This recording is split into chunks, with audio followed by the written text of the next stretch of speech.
three photos, like, it's not gonna stay long.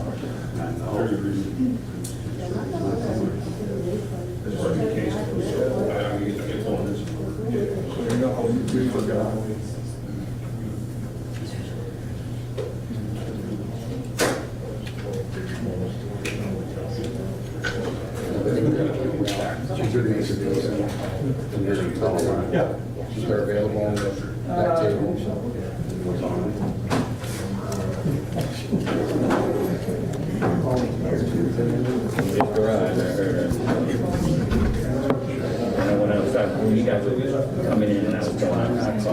Yeah, go for it. Right here. Okay, cool. Do you have like tape or something that maybe you wanna? It'll catch it.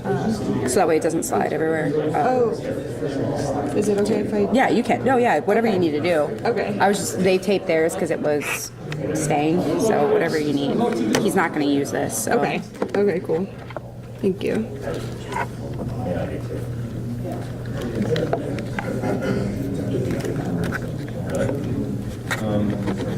Mine was 35. No. Oh, here in North Ridgeville, so you're right. Yeah. I'm hoping it's not so crazy.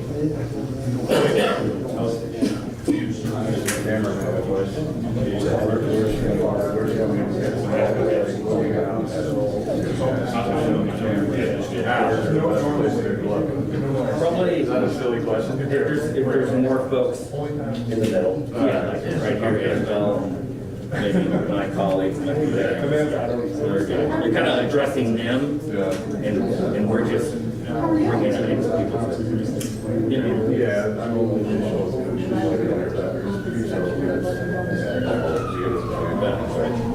They're gonna be questions. Oh, yeah. Just sort of be here for a half hour at least. So just so you guys know, in relation to the presentation and the body count, so you can take one shit with you. Dana's gonna let everybody know that.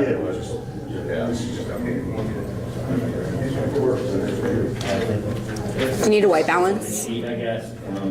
I don't know why he has to make it this great. It's like I went to school for this. After the new.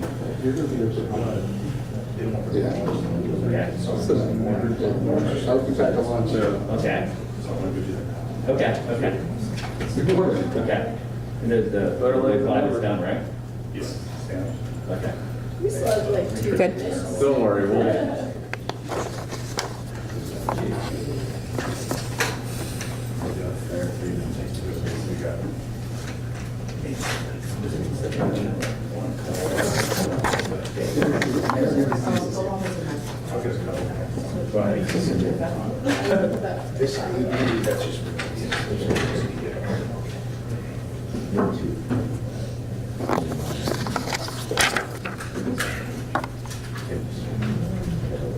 This. Yep.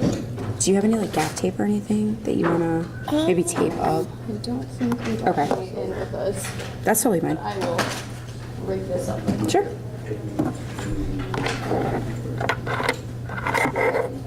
I got like one piece I can give you if you need it. Maybe steal a piece. It's just a, you know, stick the element on. Yeah. No, I have to remember because I've used my two, and I got one right here. Did you bring your better half? Here, I get a lot of use out of it. No, I'm good. But yeah, you just.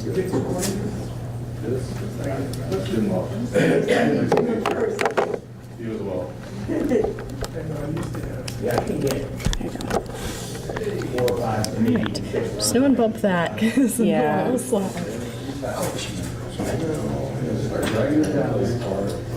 Bruce, if you want to come up front and go around, you can. That works.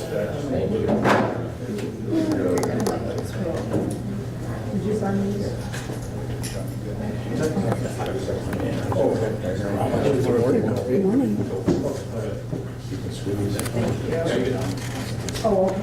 You want to keep evidence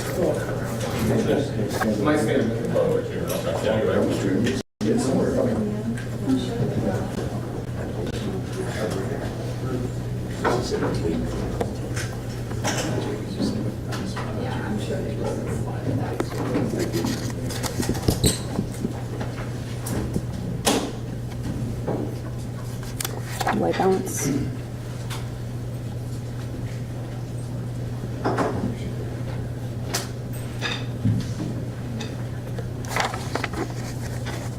White balance. I'm good. You're good? Okay. Everybody ready? Yes, sir. Appreciate it. Thank you. You can get started. Good morning. Thank you all for being here today. My name is Dana Linden, and I am the Digital Media Specialist here at the Elyria Police Department. We're here today to provide an update of the July 23rd officer-involved shooting and homicide in the city of Lorain. Chief James Walsh will provide opening remarks, followed by Captain Bill Lance, who will give a status of the investigation. Lorain County Coroner Dr. Frank Miller will also give his remarks. At the conclusion of the presentation, we will open it up for a few questions. All of the information presented today will be available for download using the QR code on the handout provided over on the back table. Chief Walsh.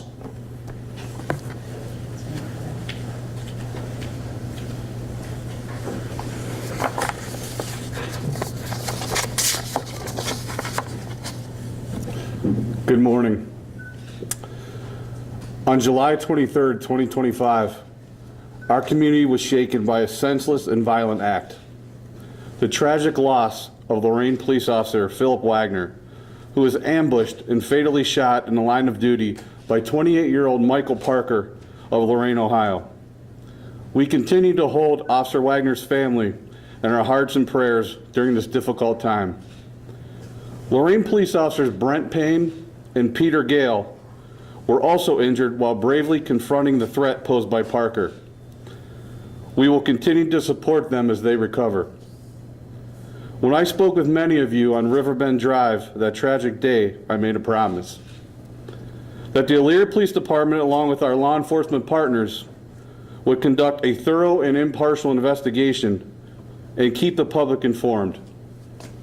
Today, I stand before you to honor that promise and provide you with an update of our findings. There is no doubt that Officer Wagner's ultimate sacrifice, along with the swift and courageous response of Lorain Police, saved lives. Responding officers engaged Michael Parker and returned fire. During the exchange, Parker sustained a fatal gunshot wound.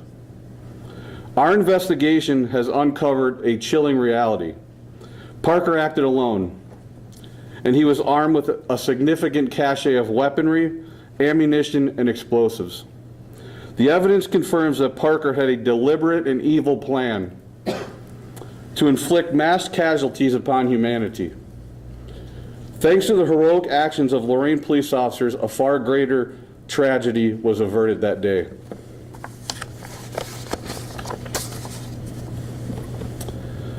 I want to express my deepest gratitude to the investigative team led by Elyria Police Captain Bill Lance and Elyria Police Detective Bureau. Your tireless work has been essential in uncovering the truth. I also want to acknowledge our investigative partners, Lorain County Sheriff Jack Hall and his deputies, the Ohio Bureau of Criminal Investigation, and the Federal Bureau of Investigation and Cleveland Division, led by Special Agent in Charge Greg Nelson and Assistant Special Agent in Charge Ryan Presley. Your collaboration and dedication has been invaluable through the course of this investigation. To our media partners, thank you for your patience as we work through the details of this complex investigation. And to the citizens of Lorain, Ohio and surrounding communities, thank you for your support, your resilience, and your unwavering respect for those who serve and protect. Finally, I'd like to recognize Mayor Jack Bradley, Chief Michael Failing, and the City of Lorain Police Department. The bravery, professionalism, and commitment shown by your officers in the face of a deadly and unpredictable threat was truly extraordinary, and a powerful testament to the courage and dedication of our law enforcement community.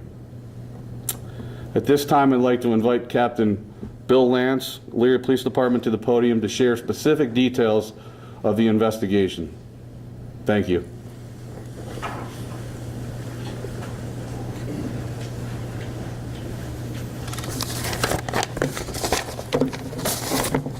Thank you, Chief Walsh.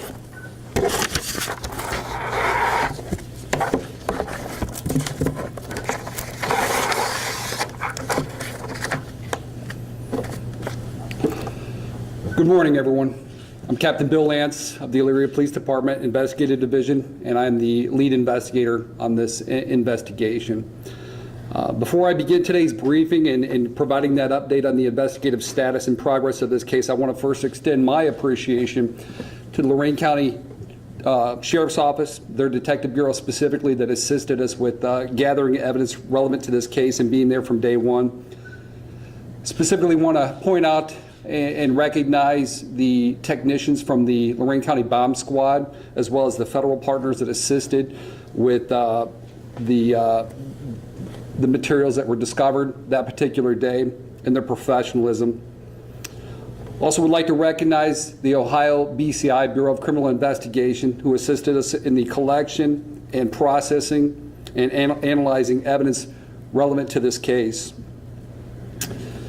To our federal partners at the FBI, we appreciate your assistance, your expertise, and it has been critical throughout the investigation. Lastly, I too would like to thank my investigative team for their role, the many hard hours in reviewing the evidence, in investigating this incident. As we continue our investigation into the tragic events on that date, it's important to understand that we see this as a two-pronged investigation. The first investigation is into the homicide of Officer Wagner and that on-duty death. Additionally would be the attempted murder of several additional officers that were present at the scene.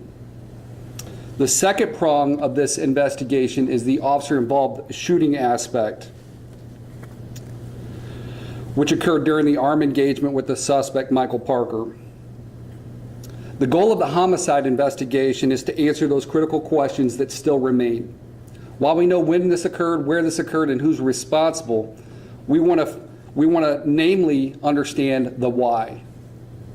We are continuing to work to understand the suspect's plan, the suspect's motive, identify the intended targets, and again, we are still continuing to investigate to determine whether this individual acted alone or was influenced or assisted by others. As Chief Welsh shared with you, and as we get to the presentation, you'll hear that at this point in the investigation, we believe that the suspect acted alone, and we have no evidence of any assistance at this point.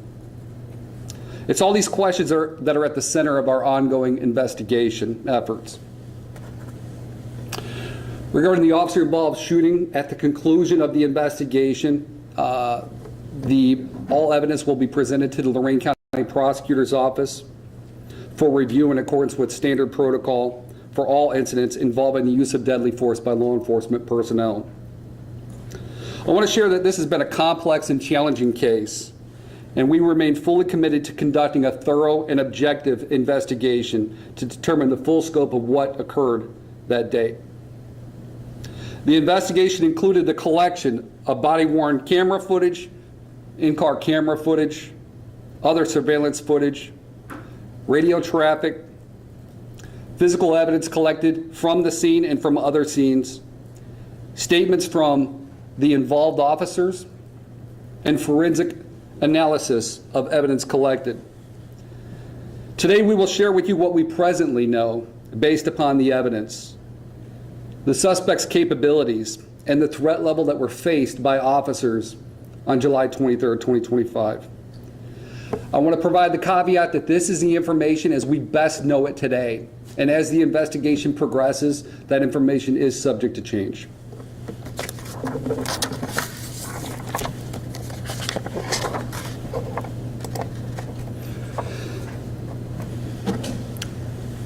So again, just to quickly recap, on July 23rd, 2025, at approximately 1:05 p.m., an officer-involved shooting occurred in the city of Lorain, Ohio, at the dead end of Riverbend Drive, commonly known to the Lorain Police Department personnel as the Missouri Avenue Extension.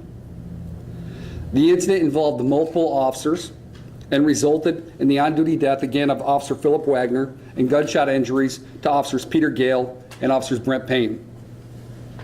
The suspect, Michael Parker, was shot and killed by responding officers at the scene, and the investigation into the matter was conducted again in joint effort by the Elyria Police Department, Lorain County Sheriff's Office, and Ohio Bureau of Criminal Investigation. Today we will share with you some of the details again of what we presently know based upon the evidence, as well as we're going to provide you with a timeline of key events and activities, and our goal is to be factual and transparent. I want to first start off by describing the area where this incident occurred. Riverbend Drive, Lorain, Ohio. On the screen, I want you to note a zoomed out view, but essentially in northern Lorain, Ohio, at the intersection of Colorado Avenue and Missouri Avenue, if you head southbound down that road, would be Riverbend Drive, displayed on the left side of the screen. And then on the right side is a zoomed in image of the area where this shooting occurred and where officers ultimately ended up responding and engaging the suspect. What I want to point out and what I want to really note is you can see on the left image over here, you got the Black River. The road pretty much is a dead end. There's no other area or no other way of accessing that area except by driving down the road or getting out on foot and going through the trees.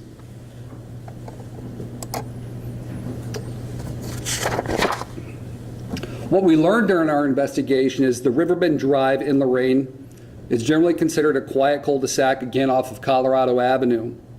And that this area is used by walkers and joggers and people to use this recreationally, people walking dogs, using some of the nearby trails. And it's used recreationally because of the scenic views that it provides. Also during our investigation, when speaking to Lorain officers, we determined that this is an area that is commonly used by them to whether stop and eat lunch, write reports, complete paperwork, as was the case on July 23rd, 2025. An update is it was initially suspected that the suspect was there and lying in wait, that he was at the scene ahead of time prior to officers. He was staged with his firearms and waiting. And after reviewing all the available evidence to us, what we determined is that's not the case, that officers were there first. We know in reviewing the evidence that Officer Gale, after picking up a pizza at the local Marco's Pizza, ended up traveling down to the scene and arrived there at 12:46 p.m. Officer Wagner arrived a few minutes later at 12:52 and pulled up directly next to Officer Gale. So next I'm going to kind of walk you through the timeline of how this event played out. And then at some point we'll share some videos. We have some in-car camera footage that we're going to share. We have some body-worn camera footage that we're going to share. And then we're going to share some scene photographs so that you guys have a true understanding of, again, what those officers went through and what the scene evidence tells us. So these are images that we created. Obviously, to give context, we didn't have anything else that we could share to provide this context. So on Wednesday, July 23rd, again at 1:03, we have both officers, Phillip Wagner in the black SUV and Officer Peter Gale by the blue and white vehicle, parked at the end of Riverbend Drive down in the southeast corner of that cul-de-sac. They're eating their lunch, again, eating that pizza, having conversation. And at 1:03, while both suspects are still eating lunch, a suspect arrived in the area in the vehicle that is registered to the suspect. and immediately began firing upon Officer Wagner's cruiser. During that gunfire, Officer Wagner was struck and incapacitated.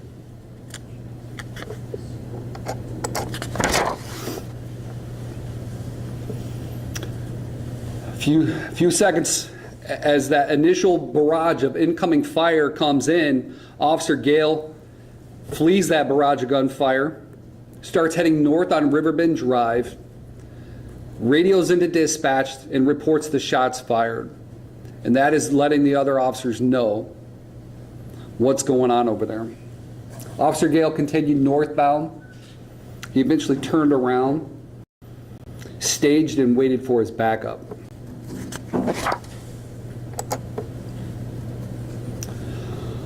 Over the next 3 to 3.5 minutes, from 1:04 to 1:07 p.m., the suspect utilized this opportunity to begin preparing for what he believed to be the subsequent law enforcement response. The suspect ended up repositioning his vehicle. You can see to that little gravel area on the south end of the cul-de-sac. The suspect backed his vehicle in and began pulling equipment out of his vehicle and staging it around his vehicle that you'll see here shortly in a few slides. What I want to share is, while staging, the suspect ultimately moved several rifles on both the driver's side and passenger side of his vehicle, and those rifles were pointed towards the only direction that law enforcement officers would be responding from.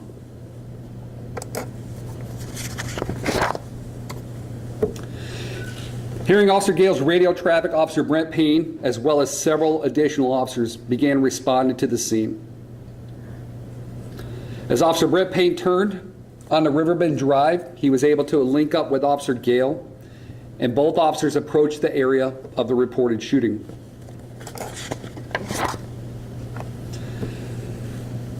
At 1:07 and 42 seconds, Officers Payne and Gale round that corner, and they observed the suspect vehicle in the distance.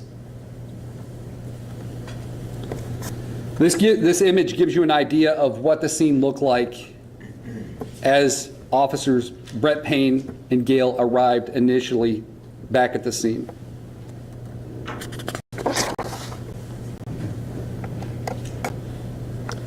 This is a screenshot of the dash camera from Officer Payne's vehicle. As he's pulling up, and before the first shot's fired, Officer Gale radios that the suspect is armed with a rifle. He identifies it's that silver vehicle right there that you can see in the distance. And then within seconds, on the in-car camera footage, Brett Payne's cruiser, the windshield, starts getting struck and impacted with gunfire. You will see it in the videos that we're going to provide, the multiple impacts to the front windshield in rapid succession.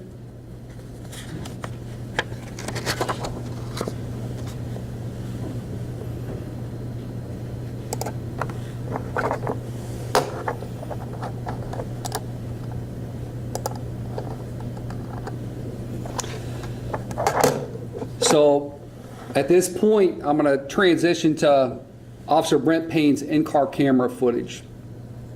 I want you guys to know that there's no audio on the actual footage. We will provide you guys an unedited copy of that. For the purpose of today's presentation, we felt that it gave a lot more context by dubbing in the audio from Brent Payne's body-worn camera footage.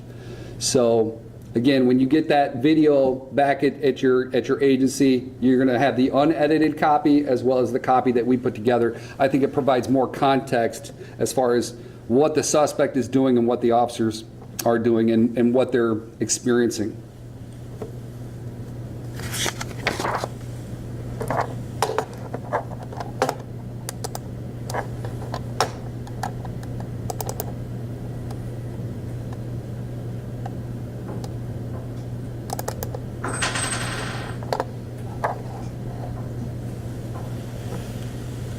Again, this is Officer Brett Payne's cruiser. He just turned onto Riverbend Drive. He's sitting southbound on Riverbend Drive.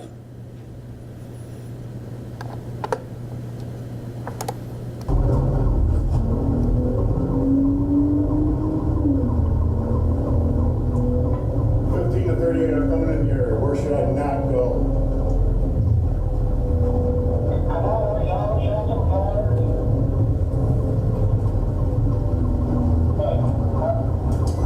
Officer Gale's vehicle in front of him.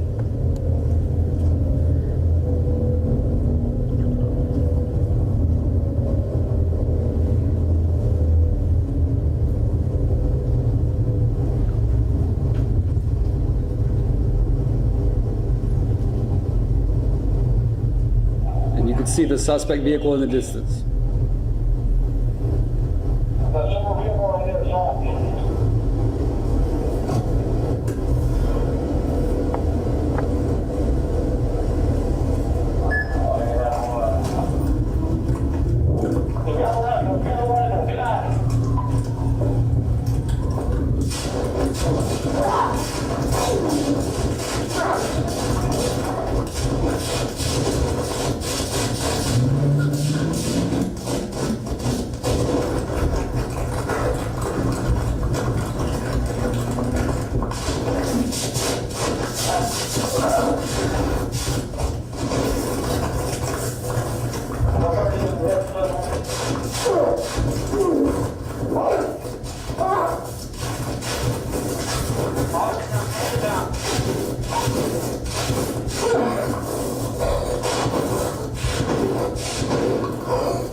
All right, I'm gonna stop it right there. We'll pick it back up here in a second. So what did we see there?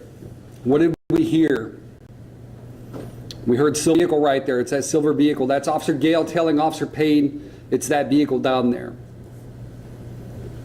Officer Gale radios and says he's got a rifle. He's got a rifle. And what you're not going to see is Officer Gale's vehicle parked, pulled up next to his and slightly behind, is backing up and repositioning as he's relaying this information. Both officers at this point and their cruisers over the next several seconds are struck by the incoming rifle fire. In that initial volley that you heard, the suspect fired approximately 25 to 30 rounds at the officers and their cruisers. Officer Gale backs up. I don't know if you heard it and I can play it again, but Officer Gale backs up. He's trying to get Officer Payne in his vehicle, which you'll see when we play Officer Payne's body camera footage. He's trying to get him in the car. Got the incoming shots. That initial volley of 25 to 30 shots.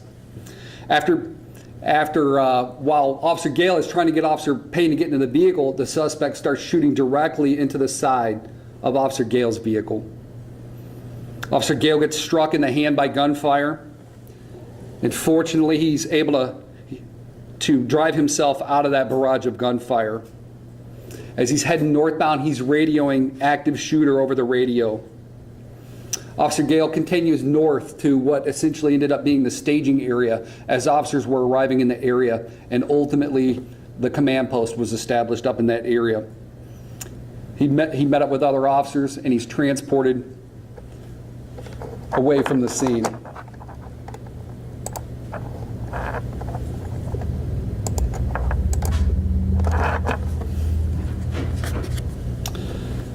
What you're going to see when we play Officer Brent Payne's body camera footage is he's able to, he gets out of his vehicle, he starts to maneuver towards the back of his cruiser.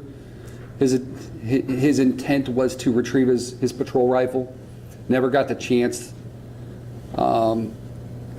While he is attempting to move away from his vehicle after he starts receiving incoming gunfire, he starts to move on foot north and east towards a wood line.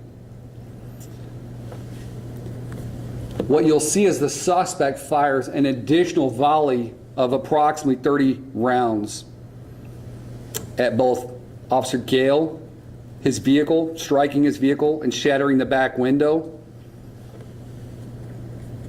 and Officer Payne as he continued to maneuver towards the wood line. Officer Payne did briefly return fire. He got a couple shots off with his service weapon. As he got closer to the wood line, he fell in the grass, and ultimately he was struck both in the hip and in the lower arm. Despite his wounds, he was able to crawl into the wood line and radio for other officers for assistance. In the footage that we share with you today, obviously, we're going to provide as much as we comfortably can, being respectful to that situation. So what you will see is Officer Payne arriving in the area, some of that radio traffic again, him maneuvering out of his vehicle, behind his vehicle, and then as he's trying to maneuver towards the wood line, the suspect continuing to engage him in gunfire. So as Officer Gale is struck by, after he's struck by the gunfire and he is heading back northbound, another SUV pulls up to the scene. And that vehicle included Detective Shoemaker and Rodriguez, as well as Special Agent Thompson of the FBI.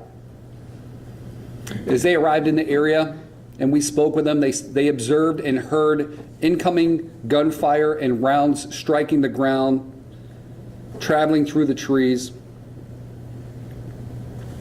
This group of personnel fortunately was able to maneuver their SUV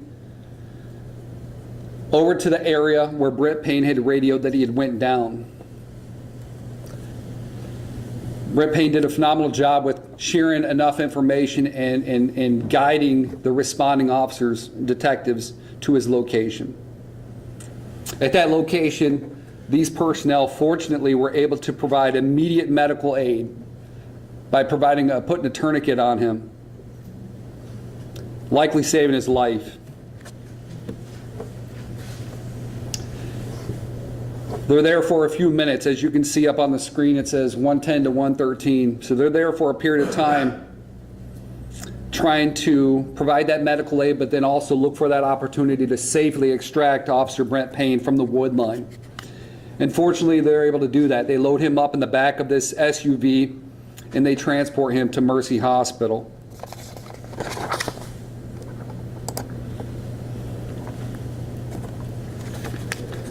Next, I'm going to play Officer Brent Payne's body camera footage. This again will describe, or will depict and show him arriving at the scene, him maneuvering back towards his vehicle, and the suspect immediately firing upon both him and Officer Gale. You'll see Officer Gale's in the vehicle behind him after he falls to the ground and gets back to his feet.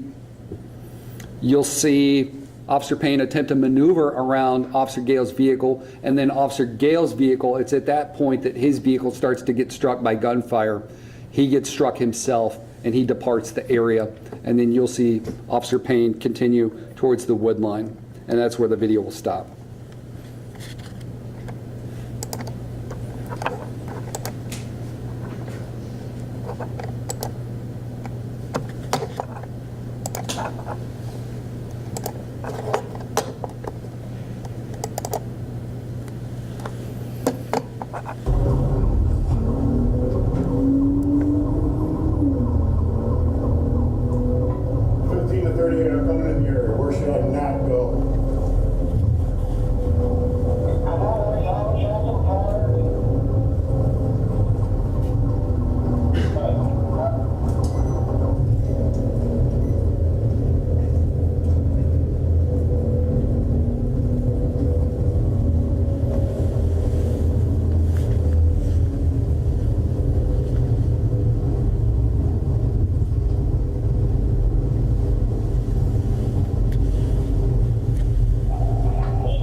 Okay, so what do we see there? We heard again on the traffic coming over on the body camera from the radio. Officer Gale reporting that silver vehicle right there. Stop right there. As Brent Payne attempts to get out of his cruiser, Officer Gale informs him he has a rifle. He has a rifle. Brent Payne is already reacting to that. He's already maneuvering towards the back of his vehicle.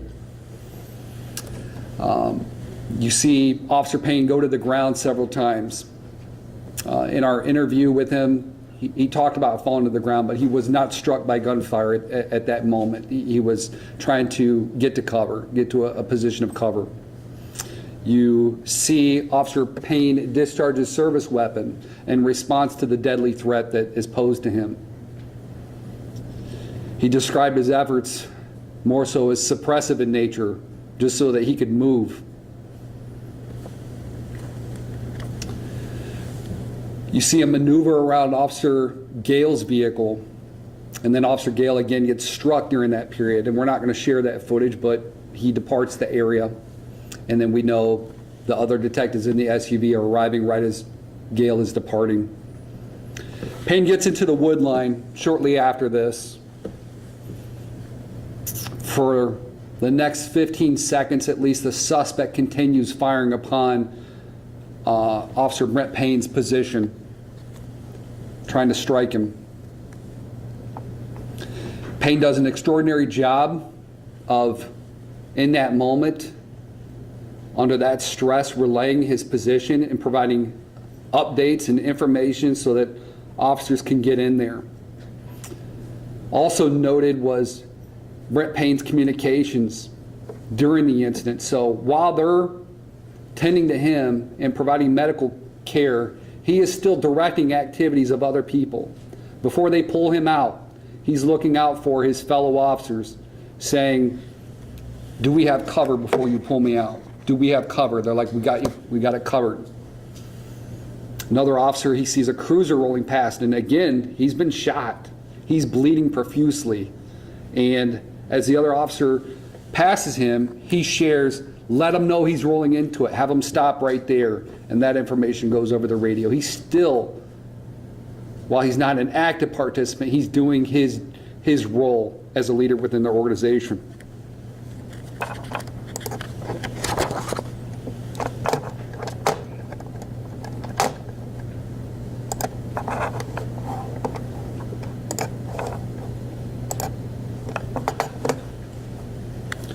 So during the period where the detectives and Special Agent Thompson were working to extract Brent Payne from the wood line, you have your first vehicle pulling up to the scene. So up here at the top of the screen, again, now you have Brent Payne's cruiser, and you have a vehicle that includes Lieutenant Manasek, Detectives Hartman and Sanchez, and Lieutenant Ball, all of the Lorain Police Department, pull up in that vehicle. They dismount their vehicle and they begin taking positions of cover, using Brent Payne's cruiser for cover. Following right behind them is another SUV that includes Detective Craig Payne and Sergeant Vrooman. They dismount their vehicle and maneuver up close and take a position of cover.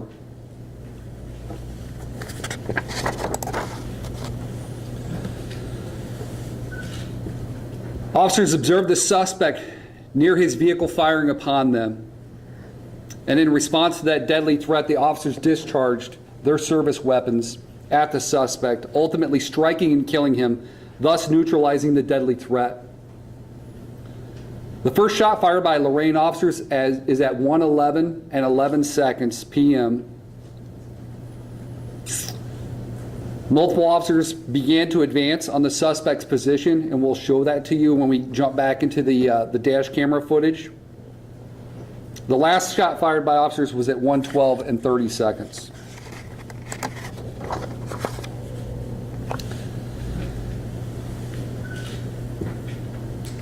So here you see the suspect's vehicle backed into that gravel area. On the right side of the screen at 1:19, just before 1:20, you have a tactical team or an approach team approaching the suspect, determined that the suspect was deceased, and they began taking action to secure the scene. These personnel initially, when they got up there, took cover behind an electrical box that provided some cover, and they conducted an assessment. They continued to hold security with other officers at the scene as other officers were attempting to focus their efforts on extracting Officer Wagner from his cruiser, providing medical aid, and getting him evacuated out of that area. Now I'm going to transition back to Officer Brett Payne's in-car camera footage, and we'll walk through that a little bit more.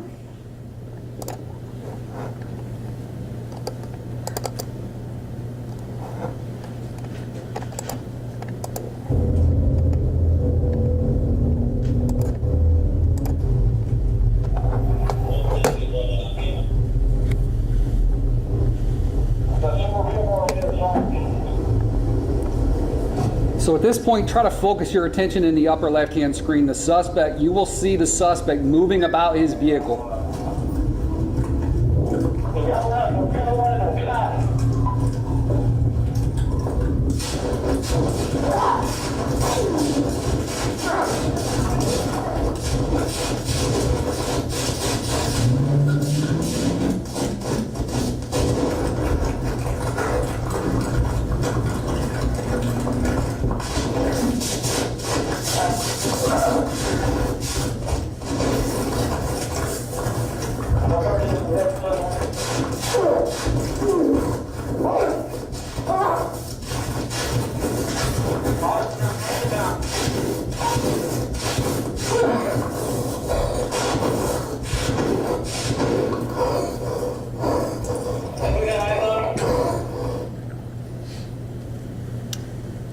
Okay, that's the initial 2 volleys of shots fired by the suspect. You will now see the suspect moving about his vehicle. He begins staging items around the vehicle. So you'll see him move both on the passenger side, driver's side. You'll also see the suspect at some point open the trunk, close the trunk, open the trunk, close the trunk. Now he's on the passenger side.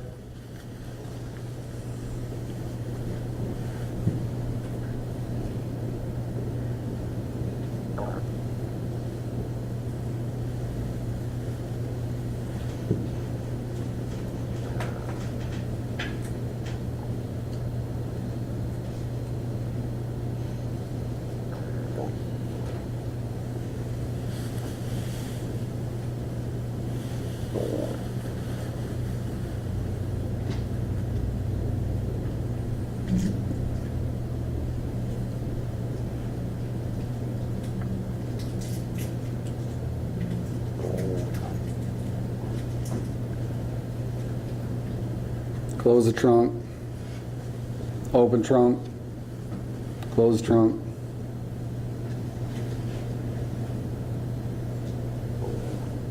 Pulls a cart over to the passenger side, and we'll show you that cart that he pulled over there here when we share some scene photographs.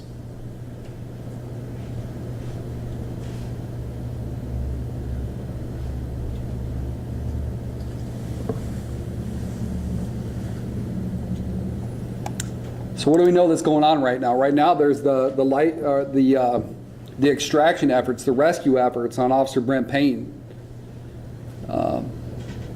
We were very fortunate as a community that the suspect took this lull and began staging and setting up for whatever plan he had, and that the officers were, during that period, safely able to get over to Officer Payne and extract him, while the suspect began staging, continued his staging.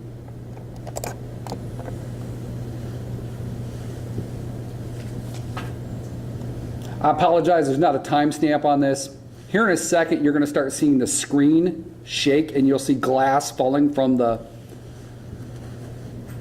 bullet holes onto the dash.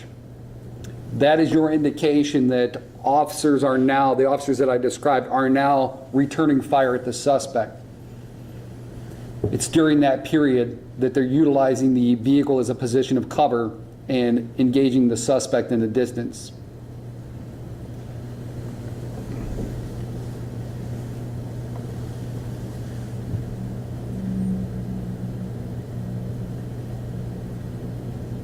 Here you can see it right here, glass falling from the gunshots. Officers are returning fire. If you look on the small screen, you'll see bullet impacts in the grass. Suspect is on the driver's side of the vehicle, probably about 10 to 15 feet away. See the bullet impact into the ground.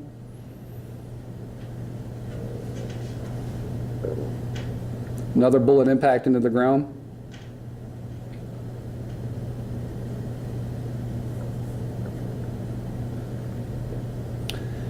And then here shortly on the left side of your screen, you're going to see Detective Craig Payne. Right there.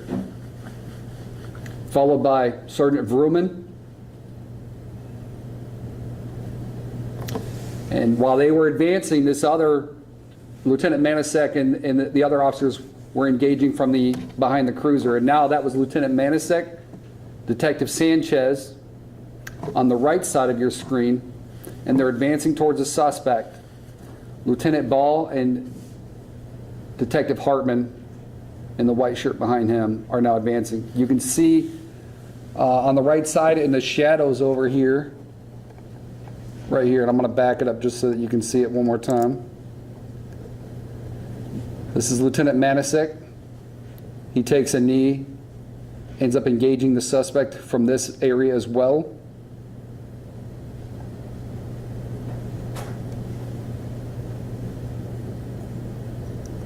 And then they continue to advance towards the suspect's position.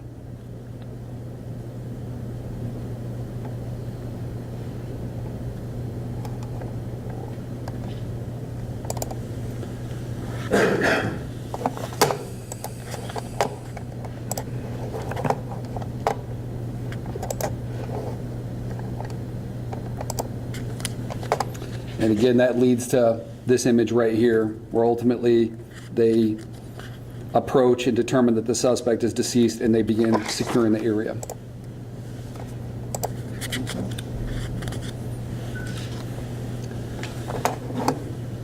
At the same time that they're again dealing with the suspect, officers located Officer Wagner in his cruiser. He was extracted and emergency aid was administered, and he was transported by police cruiser to Mercy Hospital.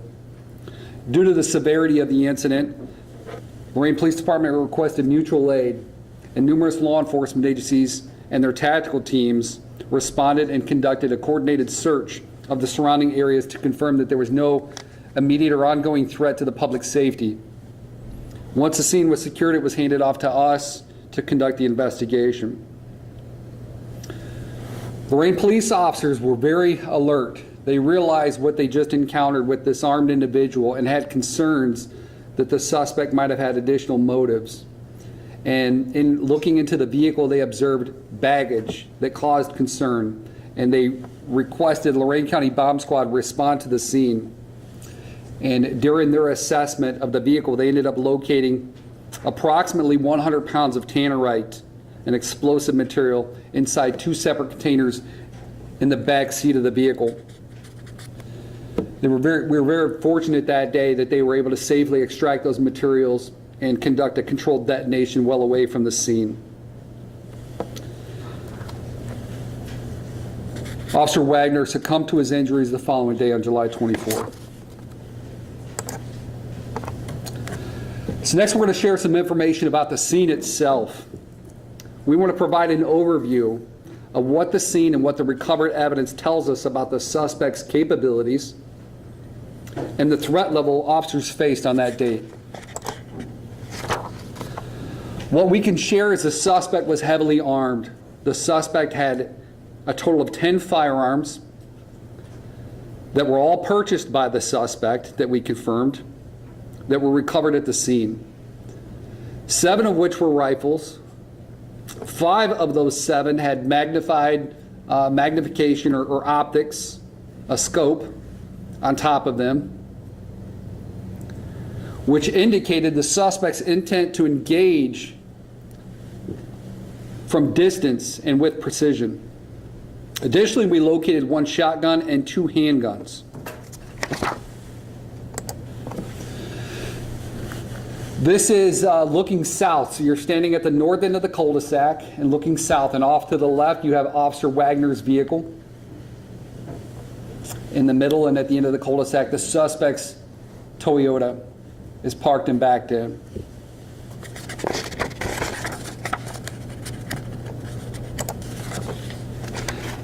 This is an overhead view captured from one of our drones at the scene, the date of the incident.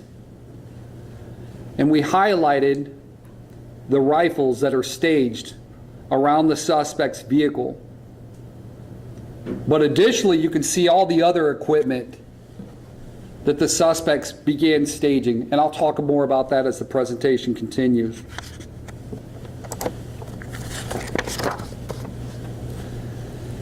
Based upon the spent casings located at the scene, we were able to confirm that the suspect fired at least 103 times, primarily using the rifle platform.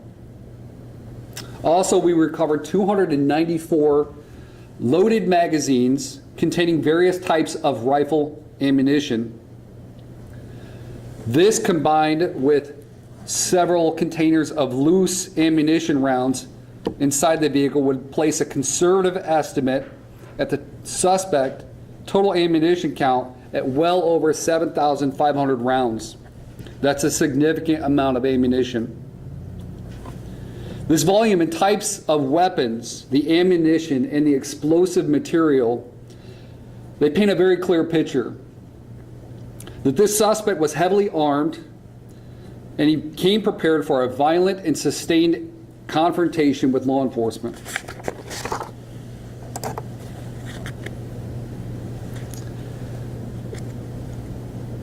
Shown here are the bags that contain the magazines that I'm about to show you around the suspect's vehicle. In those bags, when you open them up, you can see all the rifle magazines. When we pull them out, this isn't even all of them. This is just to give you an idea of the volume and the preparation that goes into loading each one of these magazines bullet by bullet, taping them together. It speaks for itself as far as the preparation. Some additional scene photographs. Some things that stand out. The cooler, the beverages. We've already hit on the weapons. Suspect had some type of plan for this to be a sustained contact to the point that he was going to need to rehydrate. The hearing protection utilized by the suspect while he's engaging officers.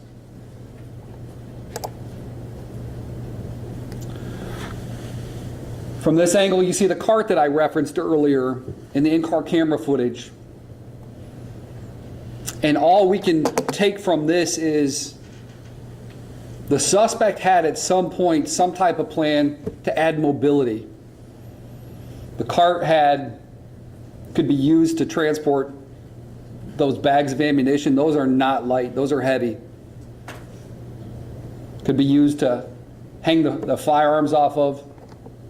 But we know that this is indicative that the suspect at some point had some type of plan to add mobility to this situation. Inside the vehicle, AR-style rifle as well as a shotgun.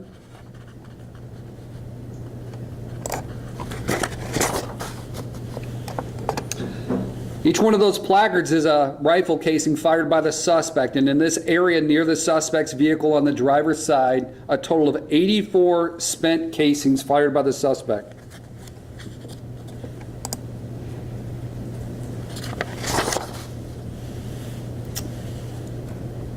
Other rifles collected at the scene. The two on the one in the upper left and on the bottom were closest to the suspect on the driver's side in the grass area in that photo that you observed.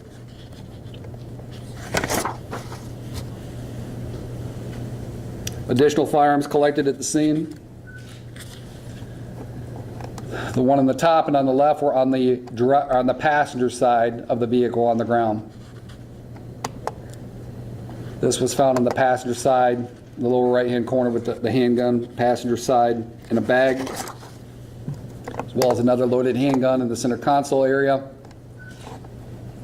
Another rifle near the driver's side rear in a box.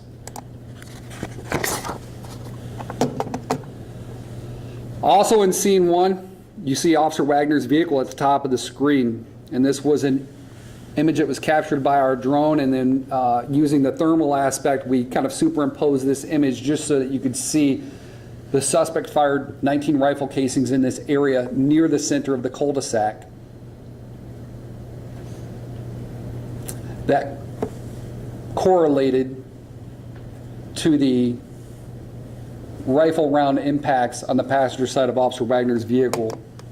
It matched the evidence over there. So we're going to move on to scene 2. So scene 1 was the furthest southern end of the cul-de-sac. Scene 2 is the area where Officer Payne's vehicle was, and where Lieutenant Manasek and then subsequently Detective Craig Payne engaged the suspect initially. There you have Brent Payne's cruiser, Lieutenant Manasek's SUV, and again, this was the area where officers ended up returning fire at the subject. We collected casings from this area.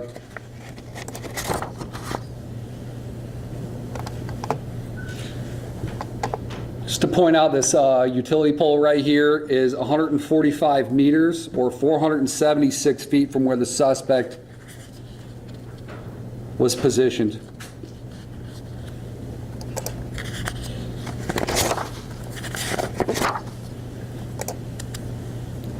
In this area, we located a total of 47 spent casings.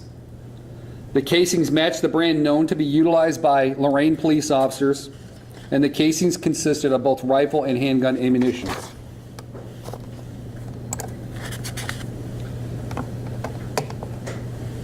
Provided this image just so that you can, again, see the bullet impacts from a different location. I just wanted you to note the bullet impacts on the windshield, on the hood. A close-up.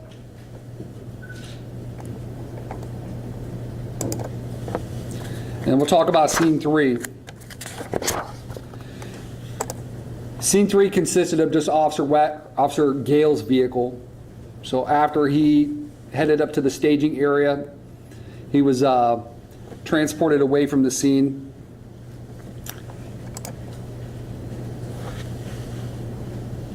BCI ended up collecting and processing his vehicle that was struck multiple times.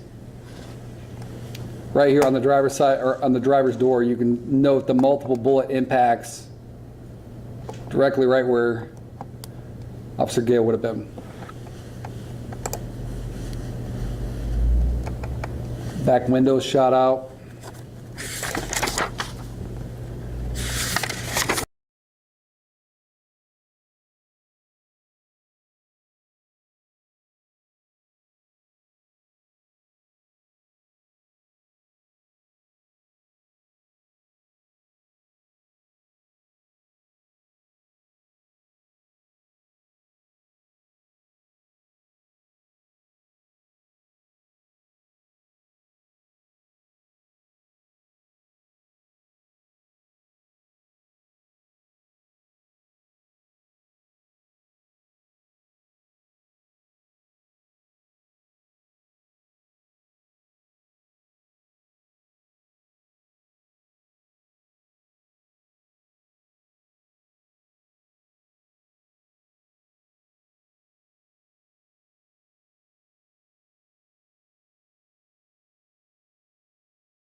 investigation, we have reviewed the prior contacts between law enforcement in an effort to better understand what the suspect's possible motive is.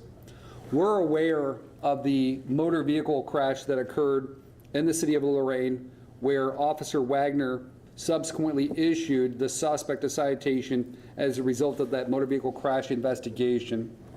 The crash occurred October 23rd, 2022. That case was resolved in Lorain Municipal Court on May 4th, with Parker ultimately entering a plea of no contest to a left of center violation, and the separate charge of leaving the scene of an accident was dismissed.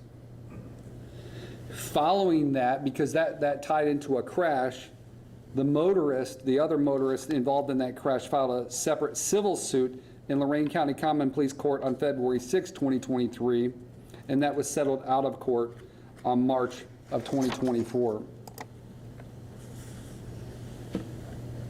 While that information provides a little bit of background context, I just want to be clear that we have not uncovered any evidence during this stage of the investigation that identifies that any specific individual, to include Officer Wagner or Officer Gale, were an intended target.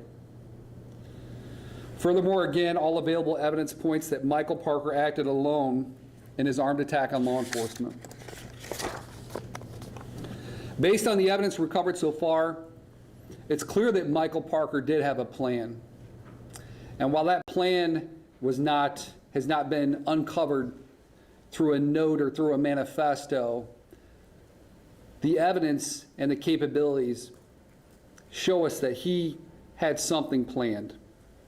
And that the extent of the plan is still under investigation, but what we do know is this was not a spontaneous act.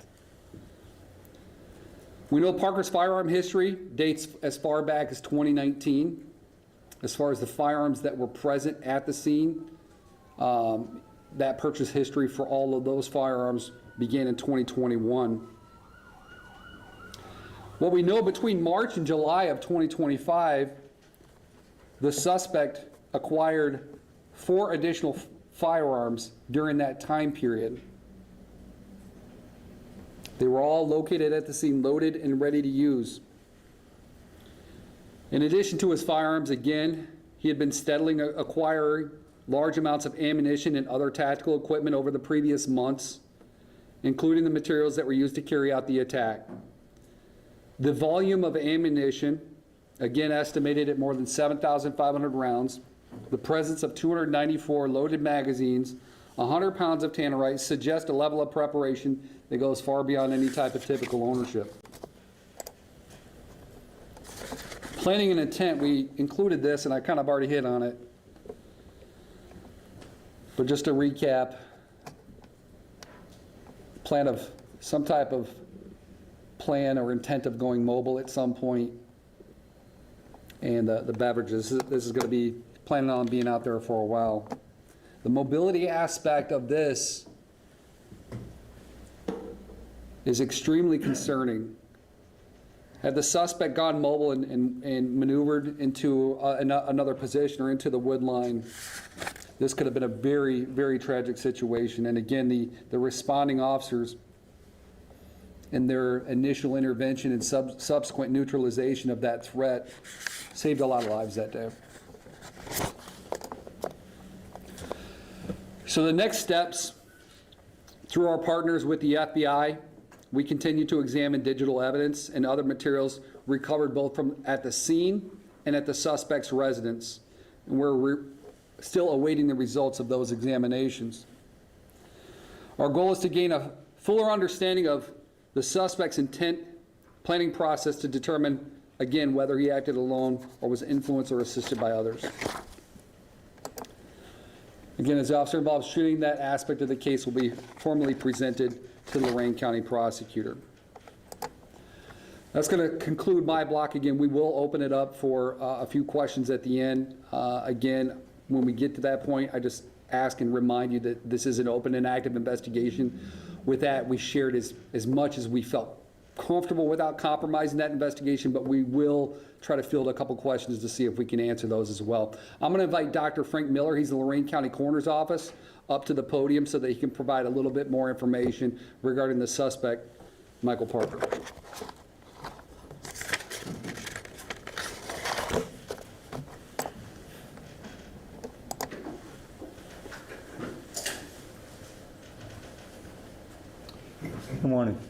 I want to commend this investigation and this presentation. This is excellent work by my partners, and I always have excellent cooperation from Lorain County law enforcement, and I appreciate that. Michael Parker died from multiple gunshot wounds. So its cause of death is multiple gunshot wounds because he's shot by another person. His death is also ruled homicide. His toxicology report showed no alcohol, no illicit drugs, and no medications. So of the about 300 things that we look for, nothing was found in his toxicology. And his medical history is not real known for the last 8 or 9 years. But in the past, about 12 or 13 years ago, he has had issues with a thought disorder. He's been diagnosed as schizophrenic in the past. He's been diagnosed as having a psychotic disorder or illogical thinking in the past. He was on medicine. I have found no available evidence that he's been on medicine for at least 8 or 9 years. And we don't know much about his health in the near term in the last few years. But in the past, he was known to, and hospitalized to have thought disorder, and he's been called paranoid schizophrenic or having a psychotic disorder in the past. None of that is after 2016. So that's all.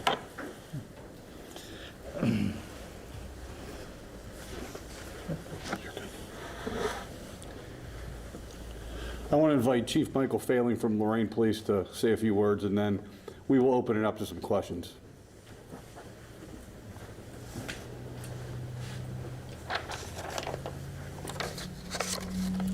Thank you all for coming. I just want to take a moment to thank the Elyria Police Department, the Ohio Investigative Unit, the FBI, and Lorain County Sheriff's Office for their tireless work on this complex investigation. Your dedication and professionalism has been invaluable. I also want to extend my gratitude to the numerous police departments that responded to the scene that day and those who continued to assist us in the days followed. The cooperation and support we received was overwhelming and reminded us of the strength of the law enforcement family. This is the third time I have watched this briefing, and I can tell you it does not get any easier. But in watching it, I feel pride for the men and women of the Lorain Police Department who responded to this tragedy. It speaks volumes about their character and their commitment. There's a plaque being placed honoring Phil Wagner by the exit door of our police department. The inscription reads, "Nobody asked to be a hero, it just sometimes turns out that way." On July 23rd, I feel we had an entire county of heroes. Thank you.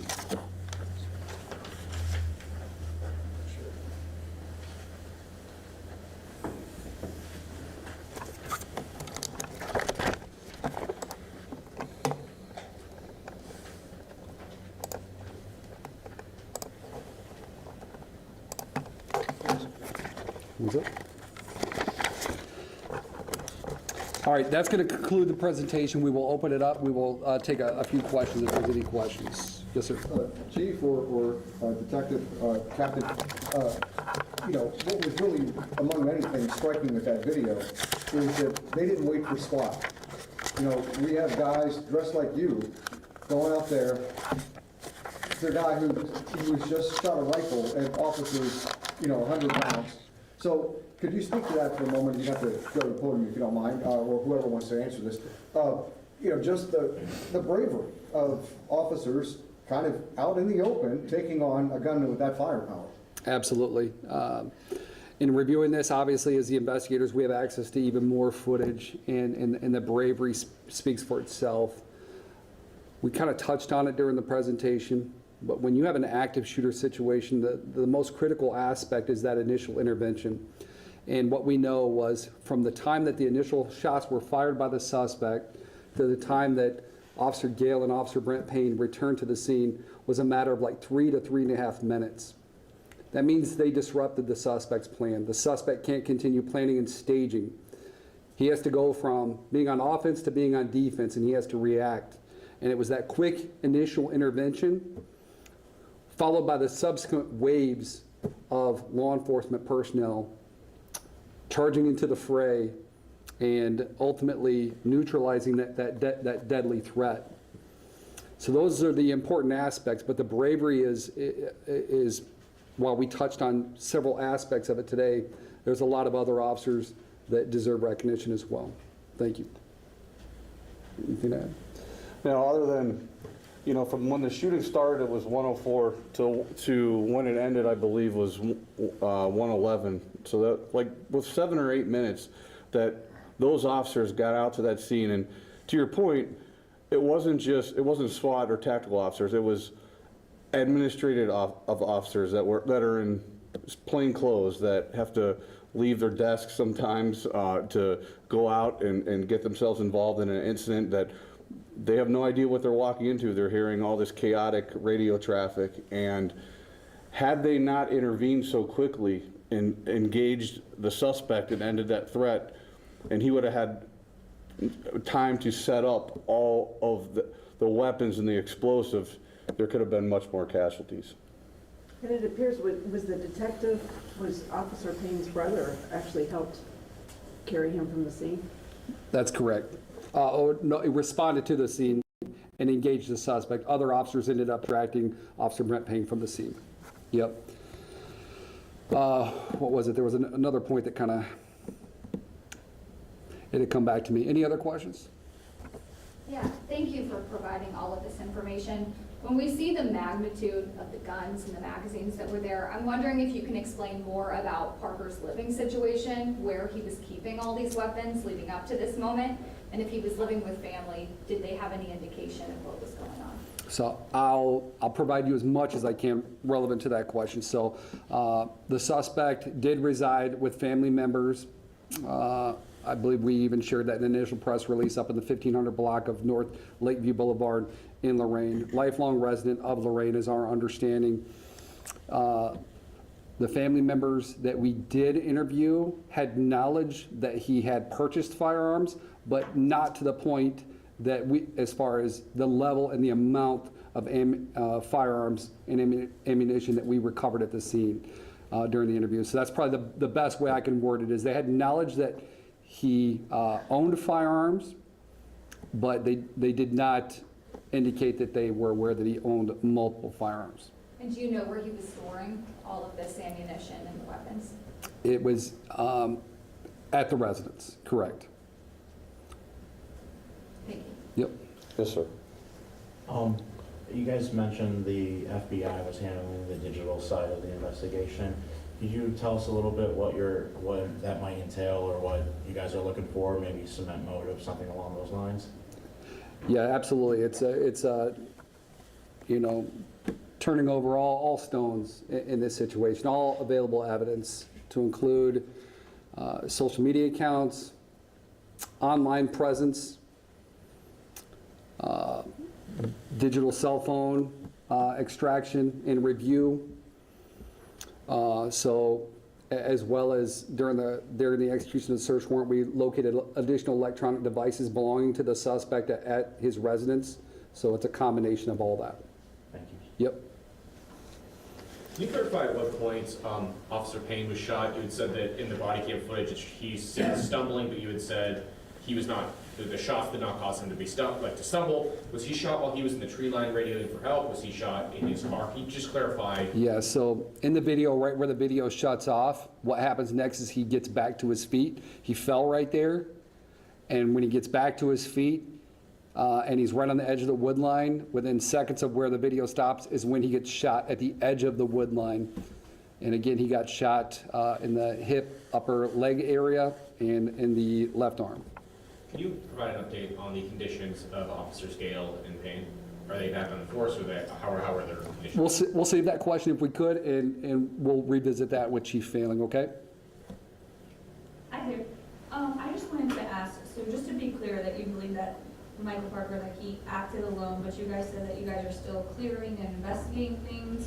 I just wanted you guys to kind of clear that up. Is that the way Perfect, you're yep, interpreting? absolutely. So all evidence that we have at this point indicates that Parker acted alone during his armed engagement of law enforcement officers in preparation and at the incident itself.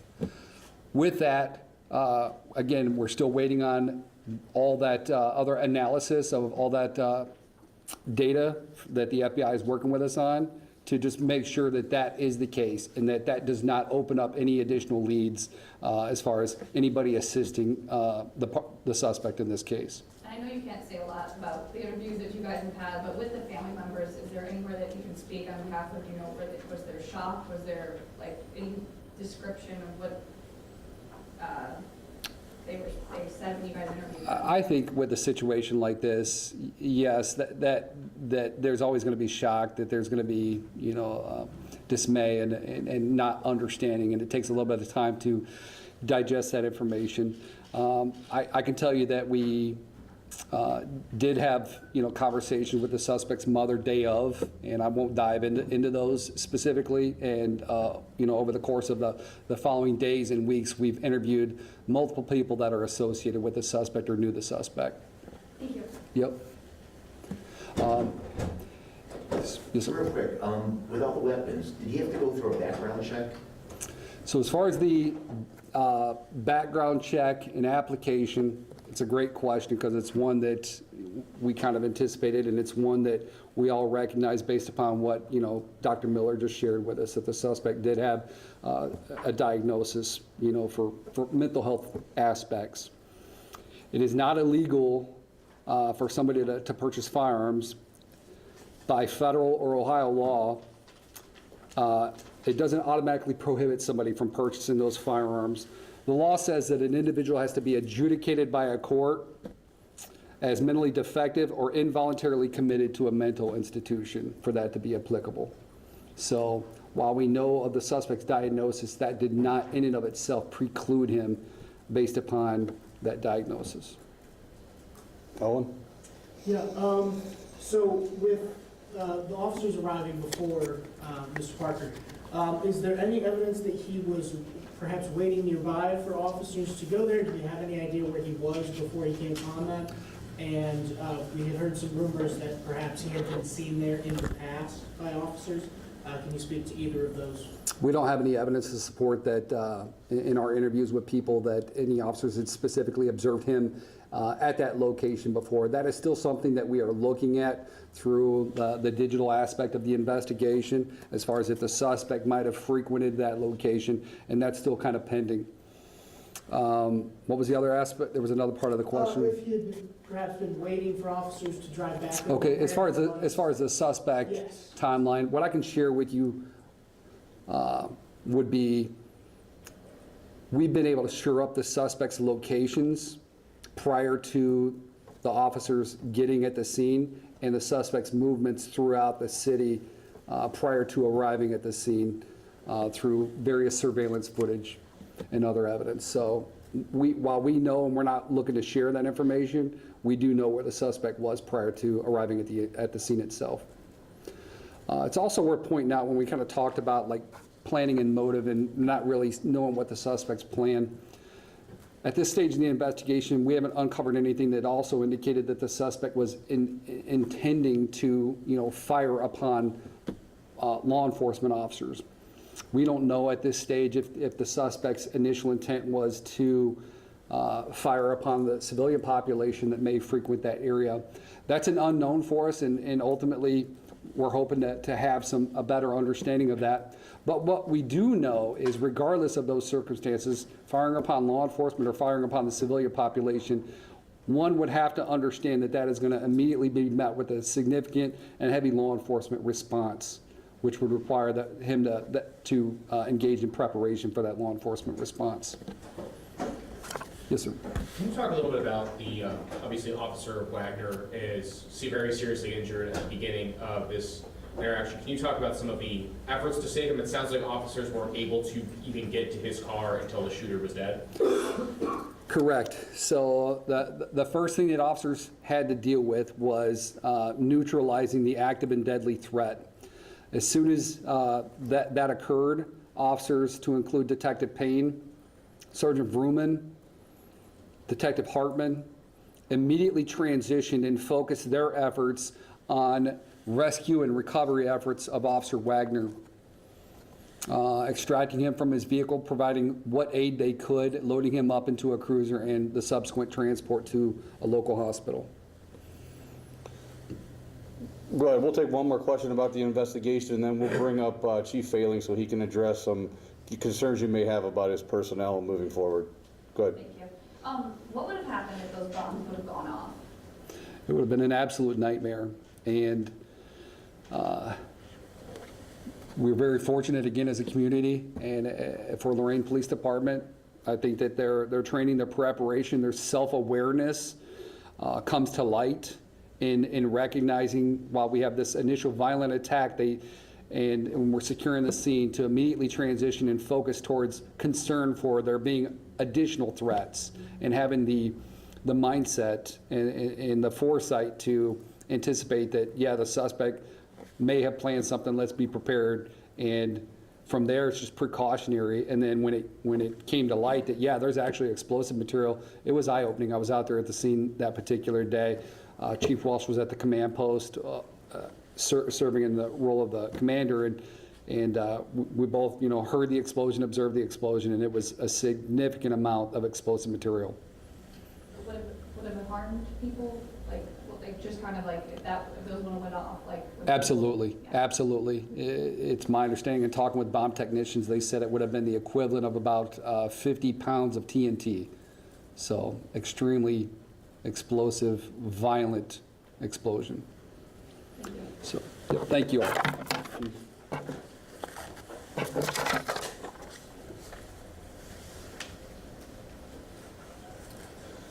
Update on the officers. Officer Gale had surgery to his hand.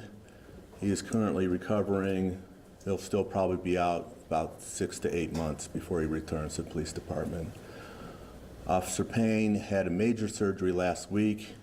He is recovering from that. He has a long road. His arm was completely shattered. So we don't see him returning for at least a year. However, I think he wants to return tomorrow. We're going to have to lock the station doors and keep him out.